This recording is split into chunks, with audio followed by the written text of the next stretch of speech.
Round one of the NFL draft is over, and you got to talk about the fantasy football reactions. Some very exciting things, some things that I think we got right back in January. First, talking about previews. Now we get to see them come to fruition here, and we're going to take a review. We're going to look at the NFL round one and talk about the fantasy implications of it all. And let's start with a man at number one. You guys know I'm a big fan of Caleb Williams. And yesterday, talked about this immediately on the ship chasing stream. If you didn't watch that one, I'm not sure about the rewatchability of an NFL draft stream where the picks were flying slow and leisurely, but definitely was a fun video to be a part of, fun stream to be a part of, hanging out again with Pat, with Pete, with Gretch, and later Leone. So I was glad to be on that one. And Caleb Williams, as talked about yesterday, happy to see him in the league. I think he's happy to see him too in a situation that he's getting all the weapons. They draft Romo Dunze at pick 9 as well. So Caleb Williams coming in with DJ Moore, coming in with Keenan Allen, coming in with DeAndre Swift, with Romo Dunze. Hopefully some better offensive line support as well, though.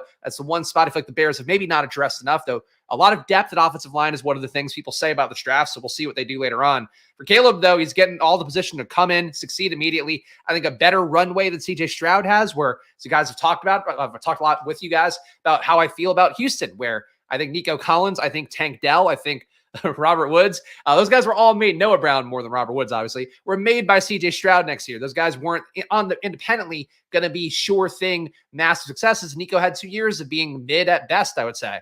So for Houston, like, they gave weapons to CJ Stroud. He got it done. Caleb has legit weapons. Caleb is coming in with some of the best weapons of any rookie QB has ever had. So I think for Caleb, he's in position to succeed. Fantasy-wise, where does he go now? I think he probably comes up from pick 100-ish. If I had to guess, he's going more in the 80s and 90s. I'm willing to pay that price tag because I believe a lot in the Chicago offense, what they're going to be able to do with Caleb at the helm. As we've talked about as well, Caleb, more of a runner, people realize. Definitely a guy who can take some touchdowns away in the red zone as well, though not going to be his primary value. Of course, his primary value is going to be racking up passing yards and creating value for the stack. But I think, look, coaching aside, whatever we'll see from Chicago with the new offensive coordinators there, what happens on that side, I don't know. But in terms of talent, in terms of a guy getting the landing spot, like, Caleb has gotten it all. And I think he's a guy, too, where I admire him running to the beat of his own drum, marching to the beat of his own drum. I suppose you don't run to the beat of a drum. The point being, any people that are weird about that, too, I want to see him put it in their face. Like, I really want to see him show out in a major way. And I'm happy with the landing spot, happy with the weapons around him. Caleb, to me, a deserving number one pick. Check the chat, too. Swift, highest fantasy score on the Bears this year? I don't think so. I mean, it's tough to say because obviously the wide receiver depth chart going to be carved up a little bit.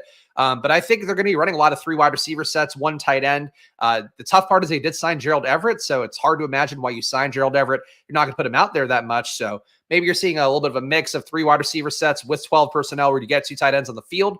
But I think for the most part, like, these guys will be running a lot of routes. And I would think the pass rate has to increase. Like, the pass rate over expectation has to increase substantially.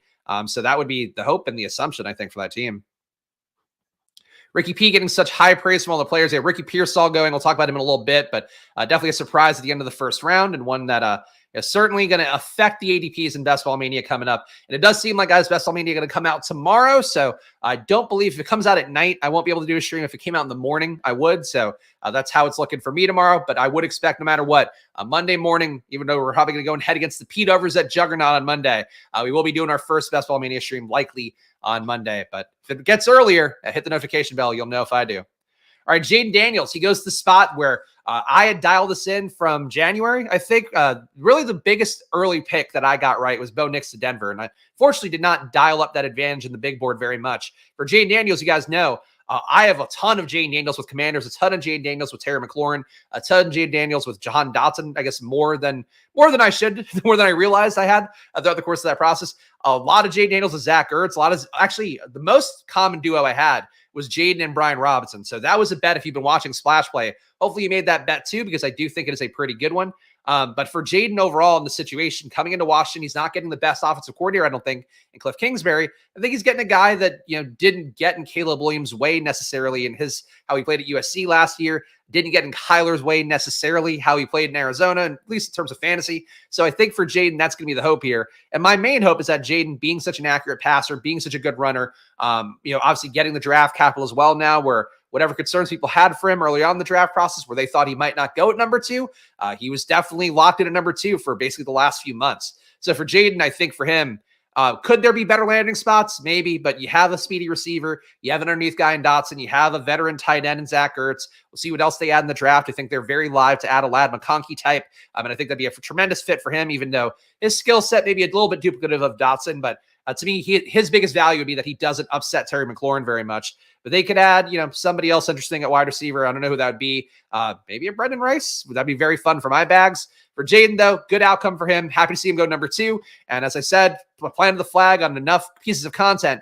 For me, Jaden Daniels is going to be the fantasy QB1 out of these rookies. And I do think that he has a shot to be a top 3 to 5 QB this year. I think he's legitimately got a shot to be top 3. And people are going to be blown away by that. And you shouldn't be, because I've told you about it enough times. All right, we got Drake May at number 3. Drake May. So my bet was that Drake May was going to go at number 3, but I did think the Patriots were live to trade out of the spot.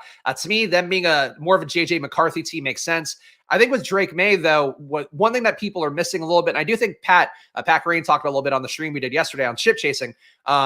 Drake May is going with Alex Van Pelt, the offensive coordinator. Alex Van Pelt, when he did at Cleveland, he really did a good job adapting to his QBs, where he did have a deep ball thrower, a pocket passer, and Joe Flacco. You know what he did? He let him sit back there. He set up deep routes for him, and he took advantage of it. I think that's a good thing here. I think for New England, people are going to carry the priors of, the Patriots, the Belichick Patriots. And I still think this is going to be a team that's going to want to run the ball, going to want to play defense. Like, I think they're going to be Brownsy in that same way as well. And Patriotsy in that same way too. But I think they are going to allow Drake May to uncork things. The running, I'm concerned about a little bit because, Deshaun Watson, we did not see run a ton last year. Let me actually confirm that that's correct. I have my NBA data to look up. Deshaun ran. Oh, come on. Why is he not here? I think Deshaun ran like 4 or 5 times a game. Somebody might be able to tell me in the chat. I can't find it. For some reason, my Excel is not. Is it searching by formula? These things drive me nuts when they happen. All right, we're looking at formulas. Look at the values here. We'll find fucking Deshaun. God forbid I give out a data point and I don't show you the entire data point. All right, Deshaun ran 4.3 times a game last year. So not running a lot is really the main point there. So if Drake May is not going to be forced to run, that's my concern, because he did stop running or ran less this past year than he did the year before last. As I've mentioned on streams, I think that could be a little bit of a business decision for him as a guy where you're coming in, you have high draft capital coming your way, maybe risk your body a little bit less. There was also the shift in UNC's offense. That could be a part of it. But I think if he doesn't run a lot, you're losing a big part of what the value is for fantasy, because he's not going to be an accurate thrower. As I mentioned, both on the stream yesterday on ship chasing, as well as many times here on stream with you guys, Drake May's accuracy is really a big question mark to me, where he had a 77% catchable ball rate, which doesn't sound bad, but then you compare it to Bo Nix at 88%, McCarthy at 86%, Jaden Daniels at 85%. Caleb Williams, closer to Drake May than you'd want to see as well, but he's still at 79%. The on-target rate, though, is really the worrisome one, where 61% on-target rate for him, rounding up, compared to 74% for Jaden, 73% for McCarthy, 77% for Nix, and 67% for Caleb. So he's not an accurate guy, and if he doesn't run, you're just hoping that he's going to throw a lot of deep yards, get those prayer yards, and convert them. So I think for Drake May, that's my main concern. But still, I think people are going to be down enough on New England being a landing spot. They're not going to treat it like a new situation, even though it is completely a new situation, one that might actually be good, because that defense is probably not going to be great either. So he's got to be in some good game scripts. I think Drake May is perfectly fine at number 3, and really, that's the main thing to me. AR or Daniels, tough.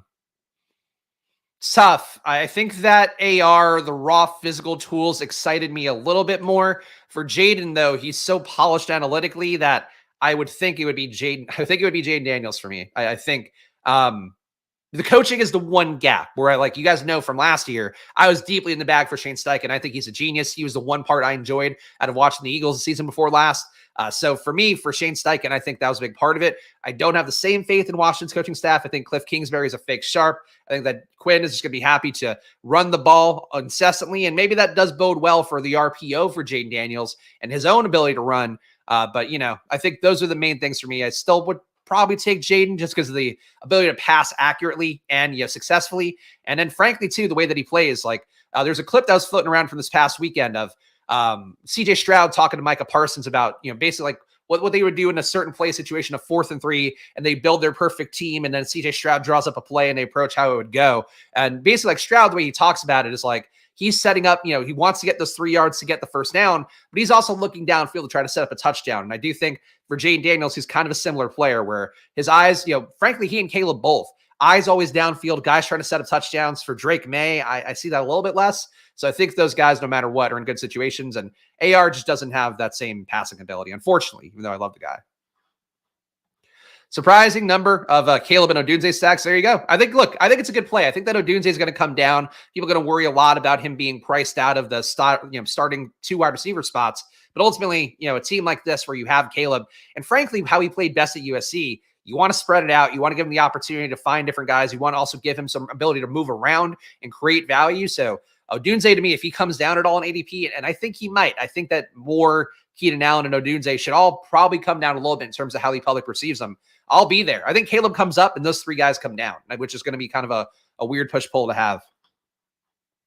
Shout out Battles, by the way, shout out all of our regulars. Good seeing a lot of you guys on the stream last night on the Ship Chasing channel. And of course, new streams here coming up. Draft season begins again on Monday to Friday, every day at 11 a.m. We took a little bit of a respite here, just talked about our hot takes, and now we're talking about round 1 reactions. But that is basically how it's going to go for the rest of the summer. And we'll see what other fun we have along the way, including our guest host next week. Got to book Adam, I think. Adam, if you're listening, let's try to do Thursday, but I'll DM you at some point. All right, Marvin Harrison, number 4. So this is the one thing I deviated from in my mock draft that I thought was a sharp play in terms of just trying to get different from the field, trying to be contrarian. Marvin Harrison, though, go number 4, not Malik Neighbors. I realized to me what I was really doing with some of my picks in that mock draft. I was wish casting things that I just like for players that I like. To me, I don't love the Giant situation for Malik Neighbors. I don't love the QB play. I don't love that they have a full depth chart of guys that deserve some routes, even though they're not as good as Malik Neighbors. For Arizona, though, you're coming into a situation for Harrison where he's got to beat nobody. He's got to beat literally nobody to get targets. I know people love Trey McBride, but in reality, Harrison being a boundary receiver who gets open against every kind of coverage, who's just a beautiful route runner as well, who gets the ball downfield and does a good job catching it there as well. Harrison does everything you need out of a receiver. So he's now in the perfect spot. I think in terms of his ADP, I think he could push towards the 1-2 turn. I think at a certain point, rational heads may prevail, especially from the people who've not been drafting during the big board season, where there's a lot of rookie excitement in the big board. I think people coming in are going to go, oh, rookie in the first round? Bleh. Rookie wide receiver, especially. Bleh. So I think that keeps him closer to the round 2. But if I had to guess, I think he should flip Garrett Wilson, but I think Garrett Wilson should be closer to the mid-second round anyway. But I think that's, to me, where he can end up potentially. But I would say closer. My better bet would be second round. You could barely hear over my tears of Bowers, Las Vegas. Yeah. The hope for them would be that they're just going to run Devontae Adams, Jacoby Myers, and then Mayer and Bowers together. But definitely a tough one there. You're getting 2 of the best tight end prospects in the last 10 years. So in that respect, I don't hate it. And you're definitely zigging when people seem to be zagging in the NFL, where, the NFL obviously has a lot of top teams with top tight ends. We saw that enough times in the Super Bowl. But I think that in general, tight end draft capital has been a thing that people have pushed back on. It's taking that tight end early. So I don't mind what the Raiders are doing. It's just how are they going to use these guys? And is it going to mean that Bowers is kneecapping Mayer, or Mayer is maybe going to impede the growth of Bowers? I hope it's more that they're just going to get creative with that offense. And really, as a team that wants to run the ball too, I think it can make sense. I think they can just have both guys out there, and you have your 2, stud receivers. You mix in maybe a Trey Tucker sometimes, but and then one of the tight ends has to come off the field. But that would be my hope, is you see a lot of 12 personnel and trying to run block and set up some shorter routes. And you know what, with Minshew, if Minshew's going to be the starter there, at least to start the year, he's going to look for a tight end. So I think that's a fine one. Joe Walt, another thing that we've been calling for weeks now. Everybody else, I think, really wanted to see Chargers get a receiver here. The quote from Harbaugh is that they're happy to see what Josh Palmer, what Quentin Johnston. He listed, I think Davis was the other guy he listed, and then Simi Fehoko. He wanted to see what those 4 can do as a group. It didn't feel like they had to take a receiver. He's talked enough. Jim Harbaugh's talked about wanting offensive linemen, thinking that they are a weapon, much like a skill position player is. The commitment was here. I think people thought it might have been a smokescreen or misdirection, but in fact, it is just boomer football for the Chargers. You have to feel good about the Chargers' run game, I would think, here, and how it's going to be impacted by a firm commitment to taking offensive line. Joe Walt, best lineman in the draft, so 6'9", 321, dude. By the way, Jesus fucking offensive linemen, man, are monsters. They are sumo wrestlers too. The 2 body types that you just don't want to be forced into, which you have to for your careers.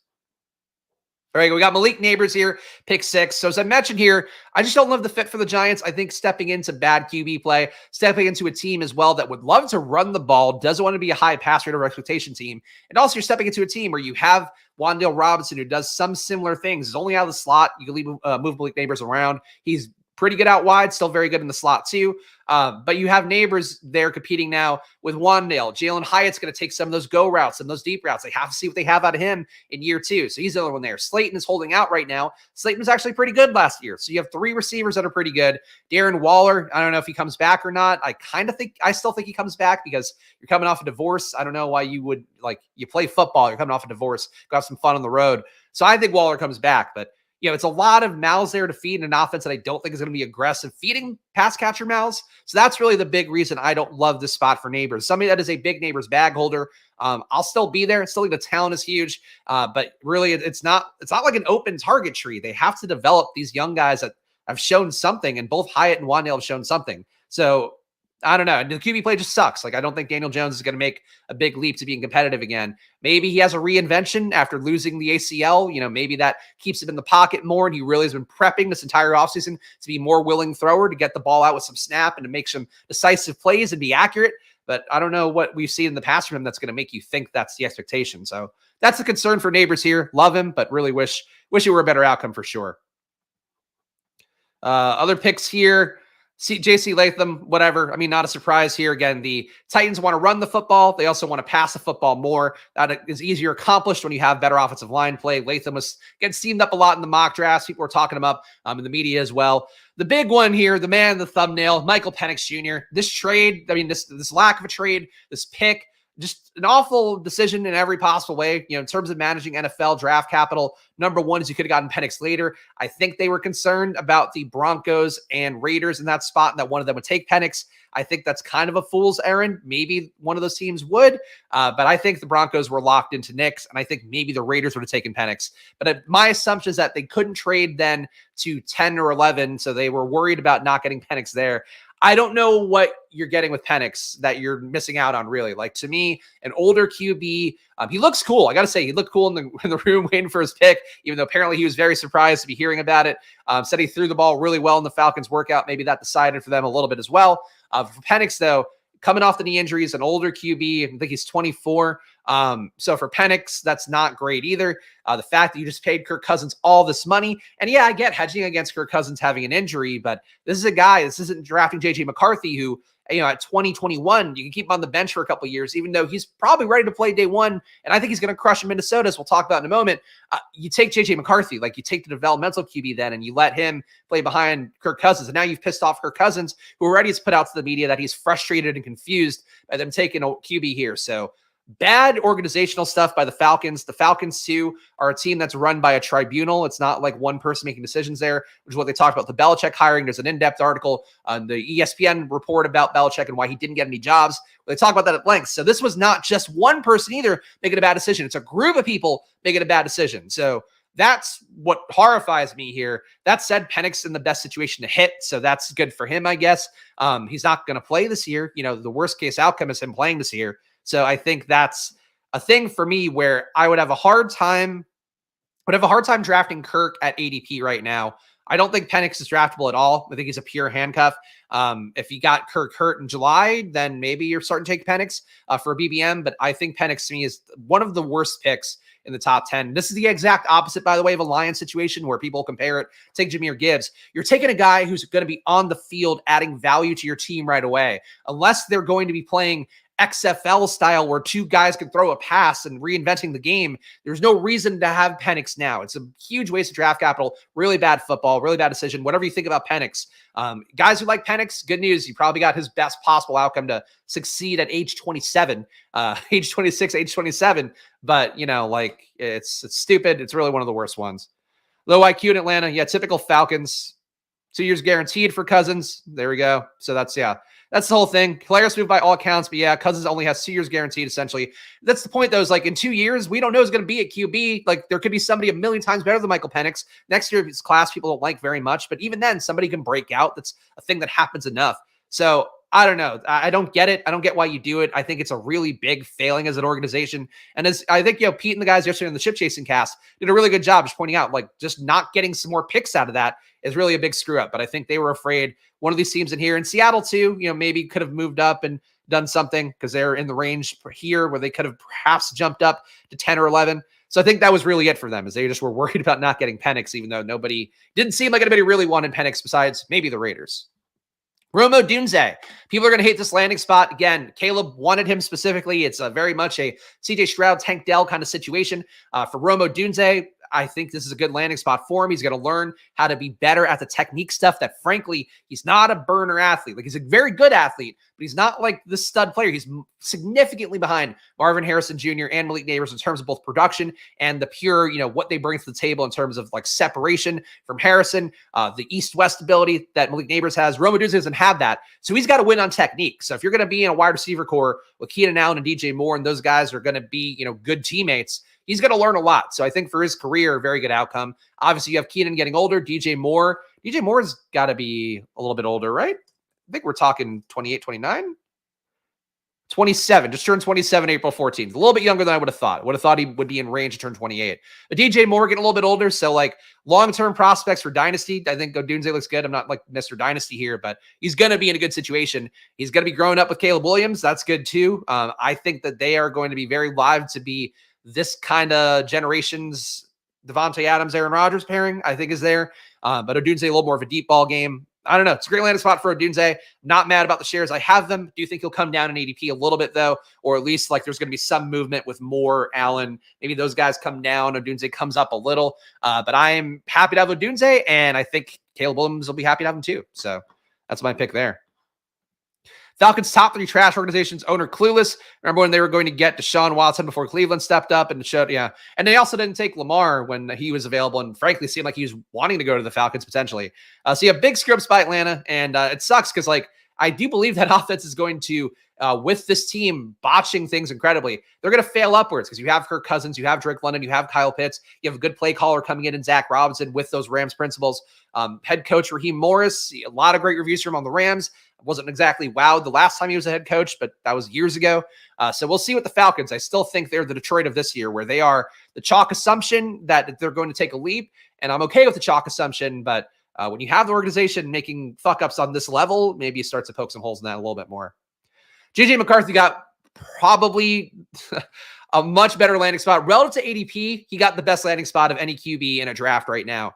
So for JJ McCarthy going to Minnesota, where he's going to have Kevin O'Connell getting the best out of him. And McCarthy, as we talked about, he was a good QB in everything I look at. Last year, some of the metrics that stand out. Again, we talked about the catchable ball rate, 86% catchable ball rate. If you are throwing an 86% catchable ball rate to Justin Jefferson, Jordan Addison, and TJ Hockenson, that offense is going to fucking sing. So that is going to be massive for JJ McCarthy. 74% completion rate, 86% catchable ball rate, 73% on target rate. So he's on target with the throws too, which is really important for a guy like Justin Jefferson, where he can break big plays. Addison too. If you're hitting these guys on target, they're catching those balls in stride. They're taking them for touchdowns. This is massive for Minnesota's offense. This is a huge fucking win for Michigan fans, for like JJ McCarthy, even though it feels like Michigan fans maybe didn't support him as much as other guys.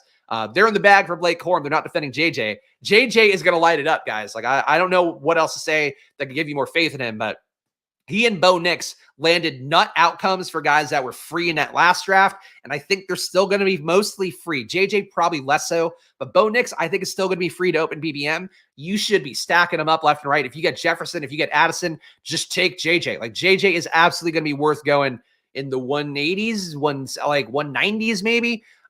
It's like really a perfect fit. I'm so excited for it. I'm not in I think JJ McCarthy's talented. I've been defending him from January when I first started digging into this stuff and do content around it. But really, I can't undersell enough, or I can't oversell enough. Minnesota is a perfect landing spot for him, where he just doesn't have to do anything. He just has to fucking show up. He just has to clock in and do the job every day and be as good as he was as Michigan, where they didn't ask him to do much. Granted, he's going to get a little bit less effective as that volume increases, the dropbacks increase. But if he can stay within range, he's going to be delivering some really nice shots. He's an athlete too. He can run a little. Love JJ McCarthy, man. Really fucking good landing spot. And no, I don't think so. I mean, we'll see. Obviously, I guess Adam, though, you hate JJ, so this is probably not a great outcome for you. There you go. Worst QB gets the best landing spot. Look, I think that he's a lot more talented than Adam seems to think. I guess there's a shot because he is young, like we talked about with Atlanta. Like, you can keep him on the bench for a year or two. He's young enough where, like, he has to accept that and can't be a bitch about it. But if you have Sam Darnold there, it just depends what they do. Like, if JJ McCarthy gets injured in camp, Darnold can probably win the job and start the year. But I think McCarthy, what he's going to do in practice with how accurate he is, like, this is accuracy, facing really competent teams at Michigan. They're going to see that accuracy. They're going to see the mobility. They're going to be like, we can't keep this guy off the field. It's going to be the same thing that happens with every team. And for his contract window, especially, like, they have to pay Jefferson or they have to move on from Jefferson. Like, they have a lot of big team organizational things they have to figure out. So you have to have JJ on the field from pretty close to day one to know, is he our guy? Like, are we going to go ahead with him? And I would think that that's what they're going to do. So too corny for you. Well, you know what? Here's what I care. I don't care how corny he fucking is. There's a lot of corny QBs out there. I care about them slinging the ball and having great receivers to do it. And he has both those things. So JJ McCarthy, to me, like, whatever priors you have, I would try really hard to reset him because I think he is going to be an absolute killer. Ola Fashanu, whatever here. The Jets offensive line here. So they could have gone the Brock Bowers way, apparently opted not to. Tight end, I think, was less of a need for them. Is just keeping Aaron Rodgers safe, allowing him to have some time to deliver balls, hopefully downfield. I think this is a net win for Breece Hall, net win for Garrett Wilson to not have a top receiver or Brock Bowers going here. So for the Jets, that's really the main thing I see. Still not in on the Jets. I think they're cruising to be like a 9-8 kind of team, 10-7 kind of team. But which is okay. Like, that could be enough to prop you up. But I think they're going to win ugly, and that's my belief in the Jets. Having an offensive lineman, though, they're going to win the trenches better. But I think that could go either way. Could make you more effective as a passer. Could make you win ugly. Whatever it happens. We're going to talk about Brock in a minute. Bo Nix, I mentioned this in the Squirt Squad VIP channel, which I am trying to for the NFL draft in particular. If I'm seeing something and I think it's going to be an immediate BBM advantage, I'm dropping in that chat something that's not obvious, like JJ McCarthy. I would hope fairly obvious for you guys, but that's it. So again, hit the join button down below if you want to do that. $4.99 a month. You'll be getting access to the premium Discord there, the Squirt Squad VIP, where I will be dropping these over the weekend.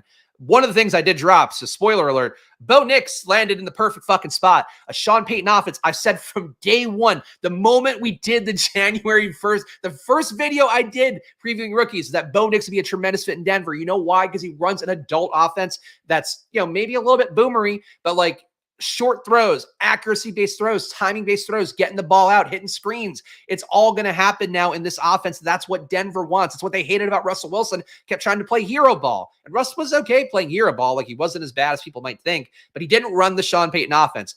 Bo Nix is going to run the Sean Payton offense.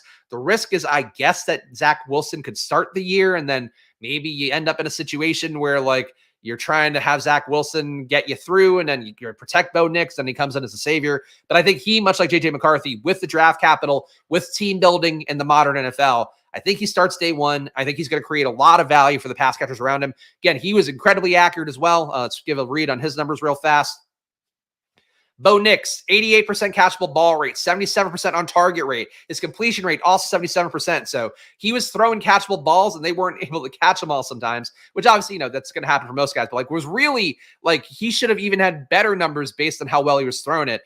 Plus EPA under pressure. That is tremendous. The fact that he gets the ball out quickly when pressure's coming his way, a 0.09 EPA.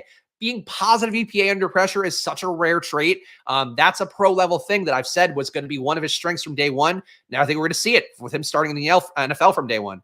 Plus EPA under 10 air yards, 0.9 EPA, 10 to 20 air yards.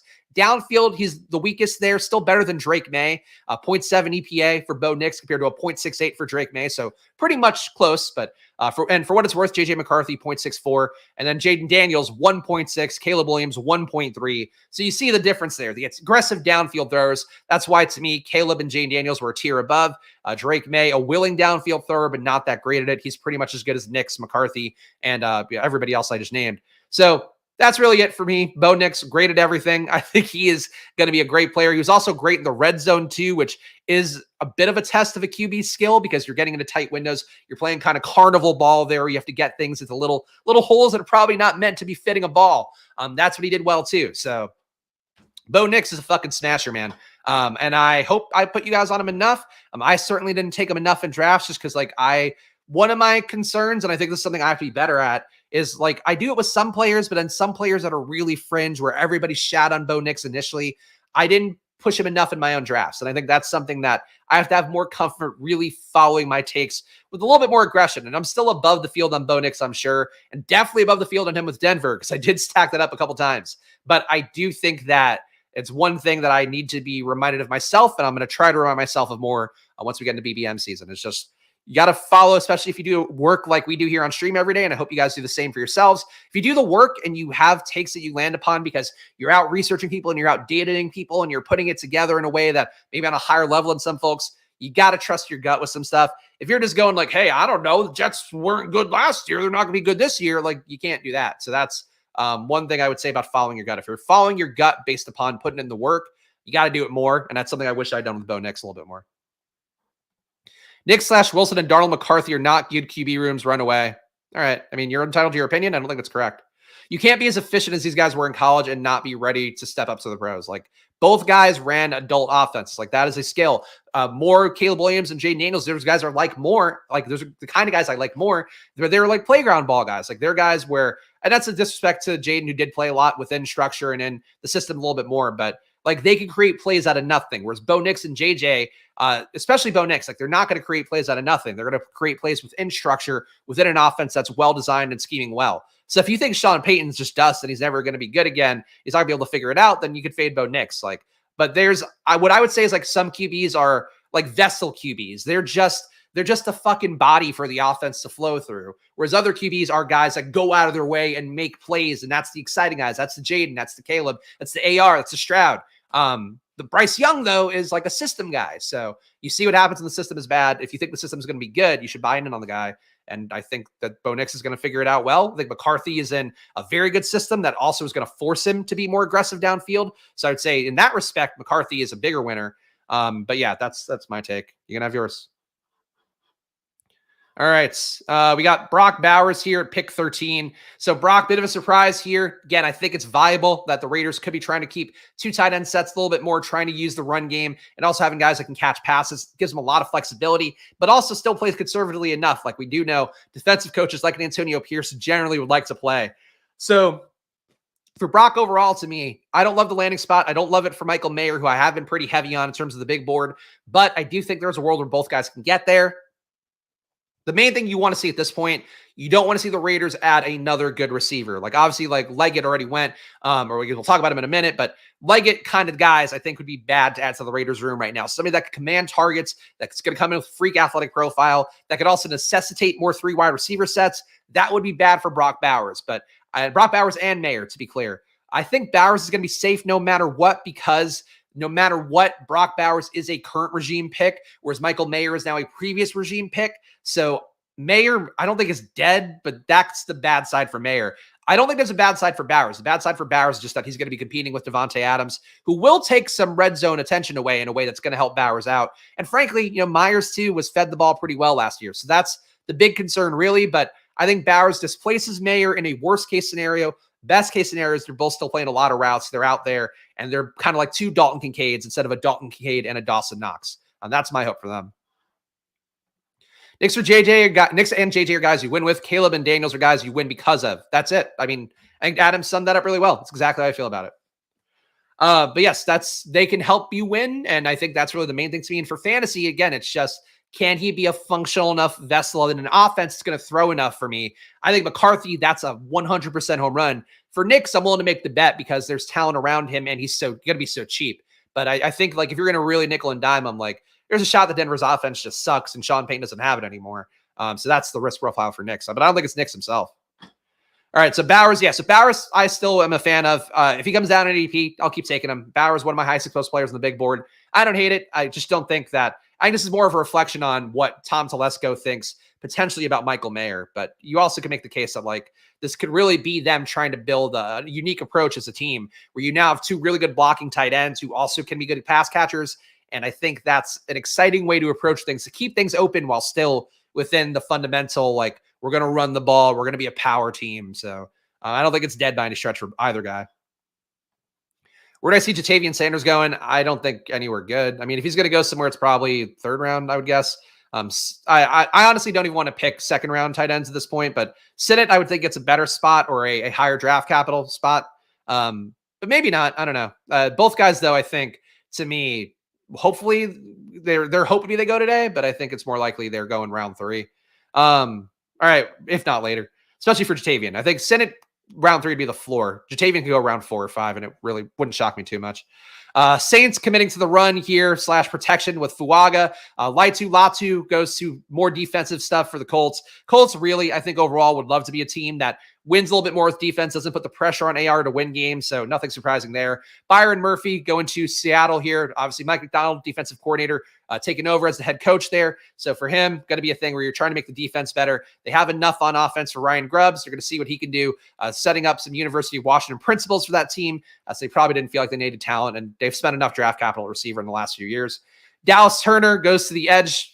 Defense, whatever. They need some players on defense for the Vikings. Vikings have lost enough guys. Brian Flores has nobody at his disposal. Now he gets one guy to help him out. Obviously, we're not spending a lot of time on the non-fantasy player positions.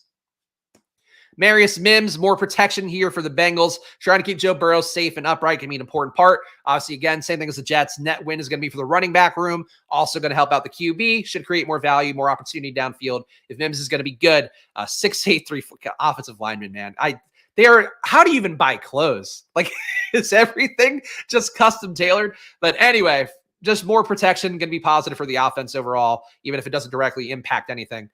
Jared Verse here. People wanted to see Xavier Worthy going to the Rams. I thought there was a lot of smoke there that seemed like it could be the case, but frankly, the Rams need to do something on defense. Losing Aaron Donald, that defense already sucked last year with Aaron Donald still being as good as ever. It's getting worse now with Aaron Donald gone. I don't think Jared Verse helps save that in any way. Not that I know much about Jared Verse besides the fact that he is an edge rusher, but he's just really them trying to put a Band-Aid on a bullet hole is what Jared Verse is for the Rams. Mims is a freak, needs to be more consistent, but is a freak. Well, yeah, anybody who's going to be going to Georgia, I'm sure is going to be a freak. And of course, our guy Adam knows Georgia as well as anybody. God, 6'8", didn't realize he was that freaking tall. Yeah, I mean, offensive linemen are enormous men. That's why it's hard sometimes to be like a Bryce Young because you just can't see over the pile of man. Troy Fontenot, people like him. Reports were that Caleb maybe wanted them to take him as a guy who, like, it was either him or Olu. I think he said that Fontenot, though, would, like, die for him was like the gist of the quote. Fontenot, though, another pass protector here for a Steelers team that we know does want to set up the run. He's a guard, so guard's going to be more relevant to the run game there. But Fontenot, fine player, goes to the Steelers. We know what the Steelers want to do. Chop Robinson, edge rusher, goes to Miami. Why am I even opening this? Miami's defense is ass. It got worse by losing Christian Wilkins. So we'll see. Same thing as the Aaron Donald thing. Trying to prop up a defense that's already ass. I don't think it does a whole lot for them, but maybe makes them slightly worse or slightly better, rather. Quinion Mitchell, cornerback for the Eagles. Eagles really didn't have any offensive needs. No surprise. Brian Thomas. I hate this. I hate that he's going to Jacksonville. I hate Trevor Lawrence. I hate the team. I hate Doug Peterson. I think that he's a coach that loses effectiveness every year. I think we've seen that's starting to go that way last year. We'll see if they can get out of the tailspin, but frankly, the other AFC South teams I think are more interesting right now. Brian Thomas, got to assume Zay Jones is going to be a cut candidate. If not, Brian Thomas now has to leap too, guys. He is a better version of Gabe Davis. He is a better player than Zay Jones, a more explosive player, but you also have Christian Kirk taking targets away. You have Evan Ingram taking targets away. Brian Thomas himself doesn't earn a lot of targets. He only had a 23% target route run rate while competing with Malik Neighbors. So I think the Kirk/Ingram pull of that is going to keep Thomas probably around that same 20 to 22% target route run rate. So Thomas, to me, not a nut outcome for him. I don't know that he comes down in ADP. I'll still take some shots at him. It's probably going to force me to take more Trevor Lawrence, which I guess I should do to hedge against my own biases, but I hate the fit. I really think that he could have been somewhere else and been a lot better. The hope is that, though, like, he just supplants Gabe Davis. They just gave Gabe so much money, and they trust Zay Jones a lot. So I wouldn't even be surprised if they don't cut Zay, but I think that that'd be the most likely assumption. They cut Zay. Brian Thomas at least has a pathway to getting on the field, but there's a lot of mouths to feed in that offense. And Trevor Lawrence is, to me, really, really regressed in this past year. So that's my concern. Bummer. Love Brian Thomas, but that's it. Thomas picked, kept our Kirk Ingram bags happy. It did. I don't have Kirk Ingram bags, though, so I'm not there. Think Jags are bottom of the division. Agreed. I think it's going to be a competitive division. I don't know if they're necessarily going to finish last, but I just don't think like last year, the assumption would have been, oh, they're coming in and they're going to win the South easily. And of course they don't. Now I think they're at risk of being last, I would say, but it's going to be a dogfight for everybody, I think, besides Houston would be my guess. Better version of DJ Chark. Oh, I hate to hear that. Yeah, that's probably not a bad analysis though. It's just like he needed to go somewhere that was going to force him for Brian Thomas he needed to go somewhere that was going to force him to grow and force him to be a better player. Now he's going to somewhere where he can just be very comfortable just catching a few deep balls here and there. I just don't love the outcome for him. I really would have liked to see him be somewhere where he's forced to grow the route tree. Buffalo, forced to grow into a role that he's not ready for. Like that's where you want to see a young guy as a freak athlete. And I just don't think this one is going to be it for him. But he's going to get those Calvin Ridley balls, so that's a positive. But you know, it's just, and he'll be better with him than Ridley was, I think. So some hope, but not enough. Let's see. All right. Got Terry and Arnold going to the Lions here. Thought Lions were live to take one more receiver, as I did have a mock in the last video we did. Had them taking Brian Thomas a little bit later in the draft. For Terry and Arnold, though, I think the main thing for him is that he is going to shore up a defense that needs to be improved. They can't put all the onus on the offense, especially the way that they lost the playoffs last year. So making cornerback better for Detroit. Again, never great to see a defense get better for fantasy, but kind of a natural push-pull that has to go on. Packers get an offensive tackle to protect Jordan Love. Not a surprise. You have all the weapons at receiver. You added Josh Jacobs at running back. You maybe add another running back in this draft as well. Ray Davis, I think, very live to go to Green Bay. So offensive tackle going there. Nothing crazy. Center for Tampa Bay. Again, protection. You have your receivers. You have your running back for right now. We'll see what they do a little bit later on. Nothing surprising there. Teams that are well built already, you take defensive linemen, you take cornerbacks, you take offensive linemen. That's what they're going to do. Edge rusher for Arizona. Again, Arizona taking a defensive player, not a shock at all. Arizona, of course, being coached by a defensive head coach. They've got enough on offense for right now. Would not rule out them taking one more receiver in the next 2 to 3 rounds. There's going to be enough bodies there. They could add one more guy to take pressure off of Harrison. But for right now, obviously the defense needs a lot of work. All right, Xavier Worthy here, one we actually have to talk about. So to me, people are going to go nuts for this landing spot. This is now getting to be a little bit of a crowded wide receiver room, and Xavier Worthy. So if you're a Rashee Rice fan, you're facing a really bad situation here where Worthy was not a deep ball target for Texas. What he was used to be a fast guy who ran a lot of rub routes and stuff at Texas, a lot of short routes as well at Texas. So he could be faster Rashee Rice, and he's going to be an infinitely better athlete than Rashee Rice. So if he could do what Rashee Rice did last year, he's not because of a target earner. Rashee Rice earned about 35% target per route run in college compared to, I think, 27% for Worthy this past year. So, like, Rashee Rice is the better target earner overall. But for Worthy, I think what you're getting with him is like he's just going to be a better athlete, and they're going to find a way to use him. And he is going to be a guy that if Rashee Rice is out those first 4 games, you are now in real danger. But with them taking Worthy, with them adding Marquise Brown, with them talking up Kadarius Toney again for one more run, with Rashee Rice being there, with Travis Kelce still being there to take a certain amount off the plate, and we'll see what else they do. I think they're not dead to add another outside receiver here because Worthy's probably going to play a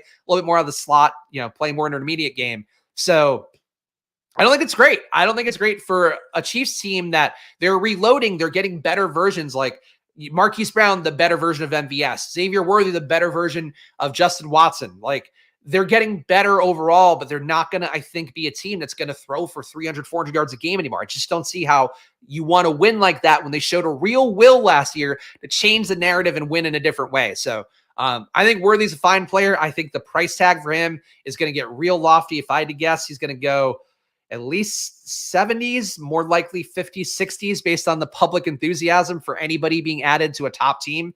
So Worthy, he's okay. If you got him in the 90s, 100s, probably feel okay with it. But I think he is now very fast Sky Moore, is how I feel about him. I think he's going to be really overvalued. And I'm not sure if I'll be there quite as much. I wasn't there as much on the big board. And I don't know. I'm not mad at that.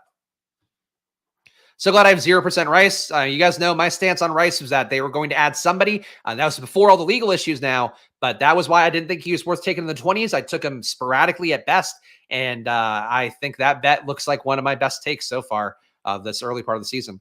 And you are telling me not to draft Sky Moore. I'm telling you not to draft very fast Sky Moore. You could draft him. I just be aware, like, it's a real premium for an offense that I don't think wants to throw to a lot of guys. But Xavier Worthy fucks it up for everybody. He fucks it up for Brown. Brown's been going too high with Worthy being added. Rashee Rice, he can steal Rashee Rice's role. He's been going too high. Kelce should probably stay where he is, but everybody's fucked. Tyler Guyton. Offensive lineman for Dallas, you know what they have to do. They lost Smith. They had to improve the offensive line there. Still want to run the ball pretty effectively, even though probably not going to be as effective this year overall. Had to add offensive line, though, so no surprise there. Still alive to take a running back the next couple rounds. Nate Wiggins, Ravens taking a cornerback. That's Ravens football for you. Ricky Pearsall, what does this mean? So he basically mostly a slot guy in college. So you would expect him to move into the slot more. Brandon Ayuk has moved to the slot deep, but like they're going to move him around, but he's going to be most effective playing on the slot. I do think that he's not on the field as often as people are going to want to see, especially with how likely he's going to be drafted in the 110s, 100s. I might be short selling that a little bit. Pearsall is going to be a very popular pick. I think he has some merits, as I've talked about a lot. I thought that AR made him the year before last. A lot of his highlights are just AR making brilliant plays. This past year, though, the QB play got a lot worse. He still kept making brilliant plays. So for him, though, not a big target earner, playing in an offense now where unless they trade Debo, unless they trade Brandon Ayuk, I don't see how a guy who in college this past year, where there was nobody else really at wide receiver to compete, 23.6% target route run rate, a really good 0.47 EPA. My guess is he's going to be very efficient, but not going to be a good target earner. So if he's going to get steamed up to the moon, unless I am desperate to tack on part of a Niner stack, I don't think he's a pick for me. I get the enthusiasm. I saw the chat was really stoked and all that. I think that for Pearsall, it's a good landing spot, but he needs a trade. He needs one of those guys to move, and it's possible that happens. And if that happens, fine, buy the raise. But he was not a good enough target earner to compete with Brandon Ayuk, who is one of the best target earners in the league, and Debo, who gets deliberately schemed targets and touches as much as anybody in the league. That's not where you want Ricky Pearsall to be, I think. Again, much like Brian Thomas, you want him to be somewhere where he's going to have to grow. So if they trade Ayuk, he's going to have to grow. If they trade Debo, he's going to have to grow. If they trade neither, he's just going to be a guy out there running wind sprints a lot. So that's how I feel about it. Pearsall's a bad pick, too many mouths. I don't want to say a bad pick. It's a good team, but I think closer to a bad pick in fantasy if he's going to go really high. And Pearsall had the nuts landing spot, but he needs Ayuk. Yes, so that's the thing is he needs Ayuk to go, which is a big ask. And they've not made progress on the contract yet for Ayuk. But like if Ayuk is there, there's just nothing for him. There's just really, if Ayuk and Debo are both there, because it's possible they trade Debo and extend Ayuk, but really just it's not enough. It's not enough for him to make a stride and to be worth the ADP is going to be. Somehow Luckbox team I drafted months ago that had Caleb Williams, Moore, Allen Odunze, and Komet. Oh, there you go. There you go. It's pretty nice. Full Chicago stack. I don't hate it. The trade Debo or Ayuk, I'll be loading up on Kittle. Yeah, look, I would take Pearsall. I would take Kittle. Honestly, I'd take some shots at Juwan Jennings. So I get it. Xavier Leggett gets the spot that I wanted for somebody good. A little bit surprised they went his way over a Troy Franklin or a Ladd or some other guys. But Leggett, as we talked about, I've thought from day one that Leggett looks like A.J. Brown. RAS testing-wise, Leggett actually bested A.J. Brown across the board, had a much better score. Does that matter necessarily in terms of the player? No. But Leggett going into a target tree that's going to be pretty open. Deontay Johnson played well last year. But target earning for him is always going to be something that can be a little bit evasive. And for him, too, he is getting a little bit older. But I think Deontay there doesn't really matter that much. Thielen there doesn't really matter that much. You're just giving some more weapons to Bryce Young. But really, Leggett in this offense, he's the one primed to make a big leap. If I were going to draft people for Dynasty, I think Leggett, to me, should be above. I don't know. Should he be above Pearsall? I think he should be above Pearsall. I think he should be above Brian Thomas right now. Because like the Carolina target tree is open. And frankly, Bryce Young needs a guy like Leggett who can not only just get some shorter targets, some sticks level targets, but can get down the field a little bit more. Deontay Johnson did that a little bit in Pittsburgh last year. Wasn't a strength though, like definitely more of a pick and strength. Leggett has the ability to do both. So Leggett, I would expect to be more effective playing out of the slot. Let me just pull up Leggett's numbers really fast to make sure I'm talking accurately about this. Leggett overall, pretty good target earner, could be better. 28% target route run rate. 0.52 EPA per target is very good for him. Out wide, he had a 0.32 EPA. At the slot, a 0.76 EPA. So a little bit of like a CD Lammy kind of split there too. AJ Brown is the same thing too. That's much better playing out of the slot. But Leggett probably going to be forced out wide because I don't see Thielen being able to play anywhere besides the slot. Or Leggett has to displace Thielen. So maybe that's the tough part is you could see some two wide receiver sets where you don't get Leggett out there as much. Though if we're going to have Canales' offense in, Dave Canales, of course, the head coach of the Panthers now, who I have a lot of faith in terms of a play caller with what he did with the Bucs last year. I feel like last year they didn't run a lot of 3 wide receivers. They ran Godwin playing out of the slot with Evans playing out wide. So you run the risk of Leggett maybe not being there in enough 2 wide receiver sets, because he could be the guy squeezed out of the second out wide spot. But if they cut Thielen, they could cut Thielen, I guess. I don't know how likely that is. If they cut Thielen, or it seems like you're getting July reports that Leggett's moving ahead of Thielen, I would really start to heavy up. But I think for him, he's going to be better out of the slot. He can play out wide. Kind of a Lad McConkey thing. I think there's a lot of guys in this class that fit that criteria. Any chance Bryce Young grows 3 inches? No, probably not. But it doesn't matter. It's really the play calling for him. He had bad play calling last year that asked him to do too much. I am very confident Dave Canales is going to figure out a way to make him work for that team and make the team work for him. So that's one of my big bets here. Just cut a 1,000-yard receiver who got there through volume and nobody else being there. It's not like he added a ton of value with his own play. But I don't think they're going to cut him. But like if you have a young guy and Thielen, the ceiling for Thielen already. It's not like the Panthers are going to win the South this year. So they might think they can, but like I would see what Leggett has personally. But that's me being somebody that cares more about the future and getting the more exciting prospect on the field. It's not necessarily how football teams think. How do you feel about the trade up to get the 50-year option? Savvy or pointless? I think kind of pointless, but I get, teams want control. It's like the same thing in MLB too, where they try to keep the guys in the minors longer. So team control is a thing. I get why they would do it, but ultimately it's probably a net break even, just because the fact you're paying him a little bit more money for that then, and you're, whatever. But it doesn't worry me that much. Coming in late, really hoping that Nick/Sutton stack is what you need. It's possible, definitely possible. So there we go. This is round 1. So what are my round 2 takes here? What do I want to see? So actually, can we pull up round 2 pick board? Because Buffalo, right, has pick number. Here's round 2. Buffalo right now is pick 33 after moving down. I would love to see Buffalo immediately take Troy Franklin, because the 2 teams that have seen Troy Franklin the most are Buffalo and New England, and they're both right here in the second round. So number 1, this could be a tremendous start to round 2 for me, as if Troy Franklin goes there. So I want to see that. Frankly, if Troy Franklin goes to New England, I wouldn't hate that. Him and Drake May would be a pretty good combo. So really, those 2 would be good. Maybe less good to be Troy Franklin to Washington, but I want one of these nice spots for Troy Franklin as my big hope for day 2. Besides that, in day 2, who else do I really have to cape for at this point?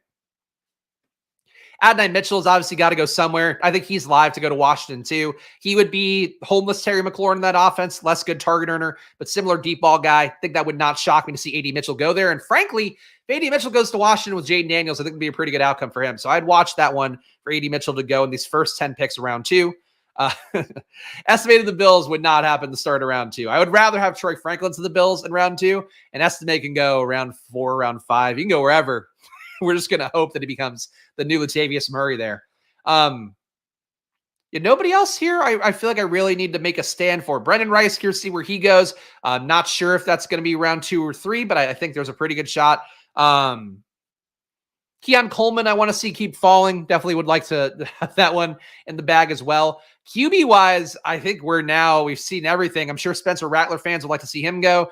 I think that Spencer Rattler should go after Jordan Travis, and they should both go in the 4-5 round. But that's really neither here nor there take. Running backs, if I had to guess, I think we see Trey Benson or Jonathan Brooks go this round. I think the teams are going to get a little impatient with waiting on running backs, so that'd be one of my guesses. Maybe, honestly, Texans could be live here, take a running back at this point. If not, Texans, Bucky Irving becomes more of a realistic option later in rounds, but that's it. Arizona, another wide receiver. If I had to guess, I think they go defense, but they're going to take another receiver in the draft. I don't know if they take it in round 2. I would imagine that top of round 2, you're probably going to get your pick of some pretty good defensive players, or knowing them, they might want to trade back and get some draft capital, but I think they're going to be, I think when you have Harrison, you add like a secondary piece at some point, but you don't need to add it too early on unless you really want to go for the gusto, but I think they're going to care about the defense more. Brooks to Giants. Be bad for Devin Singletary, but it's possible. All All right, guys, so there we go. So that's all my thoughts on round one. I hope you guys enjoyed this. Hope it made some sense. Again, please do subscribe down below. Draft starting again on Monday to Friday at 11 a.m. BBM kicking off then. And I will be here bright and early doing drafts every day here. Of course, bringing the same information, talking about the news, talking about the data, as you guys saw me do here. And I appreciate all the people watching this one. I feel like that's a lot of viewers here for watching me just give some takes. So shout out to all you guys. Appreciate you, though, even more. If you hit that like button and subscribe. Of course, if you're new to Underdog, play on there as well. Promo code SPLASH will match your deposit 100%. Go check it out. Promo code SPLASH on there. Link in the description as well. And actually, I put it up top now. I put draft with Spags. The great irony that I never want anybody to draft with me, but now that's the call to action here that I'm blatantly, I will admit, stealing from Fantasy Flock. I noticed he does that, and he converts for Underdog better than anybody. So now we're going to try and be good Underdog soldiers. Probably, my baby, want to get better at sports betting, want to build your bankroll for best ball, get into sports betting, especially if you're in a legal state right now, and use Probably's data. It'll change your life. Home run bets hitting at a great clip in MLB right now. It's been a real big manna from heaven in the last few days, but MLB, fucking nobody watches the videos. So everybody wants to do NBA betting. Either way, though, it doesn't matter what sport. We use the same process using the top sports books around the world to find the true probability, then price legal U.S. bets, and do it automatically throughout the day. So check it out for yourself. Probably.com/subscribe, promo code SPLASH, save 50%, or check the pinned comment where there is a 7-day free trial of Probably going as well. Stochastic, if you play DFS, use promo code SPLASH on there, 15% off. And now the reading of names, guys. It's Friday. Gave it an update, so here we go. Whew. All right. What is there anything I could do voice-wise to make this fun for myself? No. All right. Reading your names. All these people have paid a membership here, $4.99 a month. Hit the join button. You too can be a part of supporting the Squirt Squad here and also get the premium Spags rings coming out. I was working on some blurbs last night, in fact, because I'm excited to write about some guys. So that's going to be coming out, I would say, at the end of next week will be when the Spags rankings come out, including exportable rankings for BBM that I still have to code out. That's going to be a thing that you can use too. And if you want to merge them with other rankings, you can do that. I don't know. Follow your heart. Anyway, thank you, Squirt Squad, including Robert Griffin the Turd, Historical Anomalies, Matthew Emerson, Tyler, CLN, Mathology, Rupesh, Willis, Ivan Black, It's Just Port, Mark, a.k.a. Io, a.k.a. Tony Mark, Rob Van Natten, Brandon Wagner, Consigliere, Aaron D, Nez, Jake Twitchell, fucking Alpha, Mr. I Am the KY, Kevin Castro, Lateralis, Lunchable Connoisseur, Short Gamer, the king of MLB DFS, Carlos Manzo, Felix Castro, Chunk the Deuce, Spurious News, Gabe Davis, poor Gabe Davis. He's going to be so upset to hear about this Brian Thomas news.